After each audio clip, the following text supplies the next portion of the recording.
পাশে বসে আছে। তার সামনে গত রাতে চুরি করে আনা গফুর মিয়ার কালো গাইটি বাঁধা রয়েছে।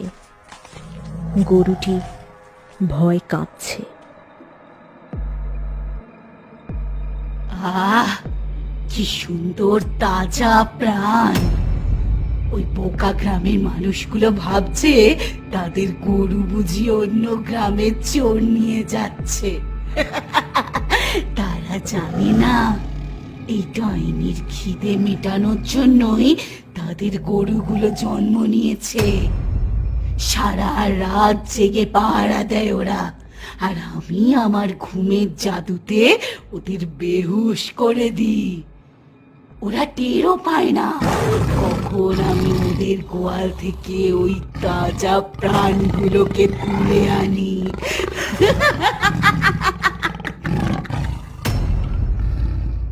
এই তো, এই প্রাণ শক্তি তো আমাকে অমর করে রাখবে।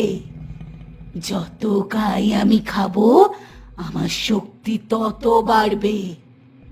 আজ রাতে ওই গফুরের গোয়ালের শেষ বাছুরটাকেও আমি নিয়ে আসবো। ওর নরম প্রাণ শক্তি আমাকে আরো জোয়ান করে তুলবে। কেউ আমাকে আটকাতে পারবে না।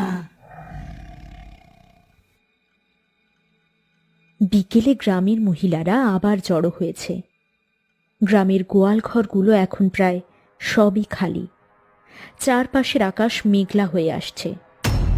পরিবেশটা অত্যন্ত বিষণ্ণ। সুমি একটা গাছের গুঁড়িতে হেলান দিয়ে শূন্য দৃষ্টিতে আকাশের দিকে তাকিয়ে আছে। জানো দাদি, আজ দুপুরে আমি যখন নদীর ঘাটে গেছিলাম, জঙ্গলটার দিকে তাকিয়ে আমার গা ছমছম করে উঠল। মনে হলো ভেতর থেকে কেউ যেন লাল লাল চোখ করে আমার দিকে তাকিয়ে আছে। আমার তো মনে হয় এবার আমাদের কোনো ওঝা ডাকা উচিত। ওসব ওঝা গুনিন দিয়ে এই বিপদের মোকাবিলা করা যাবে না সুমি। এই অশুভ শক্তি অনেক বেশি প্রাচীন। আমি বুঝতে পারছি জঙ্গলের ভেতর কোন এক অশুভ মায়া তৈরি হয়েছে।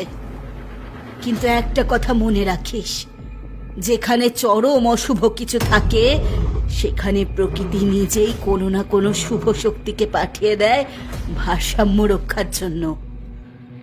ভগবান কখনোই নিরীহ জীবের ওপর দিনের পর দিন অত্যাচার মেনে নেন না রে, মেনে নেন না। উনি ঠিক বিচার করবেন। দাদি, তোমার ওই ভগবানের ভরসায় বসে থাকলে আমাদের আর একটা গরুও প্রাণে বাঁচবে না। আমাদের নিজেদেরই কিছু করতে হবে। আমি বলি কি, আজ রাতে আমরা সবাই গফুর ভাইয়ের উঠোনে লুকিয়ে থাকবো। যেই আসুক না কেন তাকে আমরা আজ হাতে নাতে ধরবো।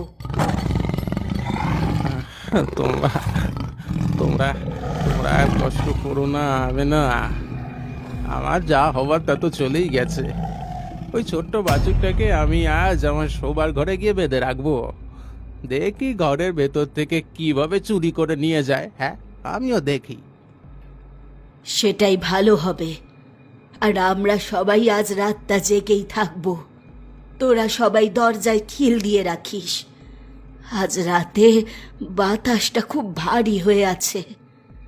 আমার মন বলছে আজ রাতে একটা বড় কিছু ঘটতে চলেছে। আকাশে বিশাল একটি পূর্ণিমা চাঁদ উঠেছে, কিন্তু মাঝে মাঝেই কালো মেঘে তা ঢেকে যাচ্ছে। রাত নিঝুম। গ্রামের সব মানুষ ঘরের ভেতর লুকিয়ে আছে। গফুর মিয়া তার শোবার ঘরে বাছুরটিকে বেঁধে রেখে দরজায় হেলান দিয়ে বসে থাকতে থাকতে গভীর ঘুমে তলিয়ে গেছে। ডাইনির মায়াবী ঘুমের জাদু পুরো গ্রামকে আচ্ছন্ন করে ফেলেছে। ডাইনি তার জঙ্গল থেকে বেরিয়ে একটি কালো ধোঁয়ার আকার ধারণ করে গফুর মিয়ার উঠোনে এসে নামল। সে নিজের আসল রূপে ফিরে এলো।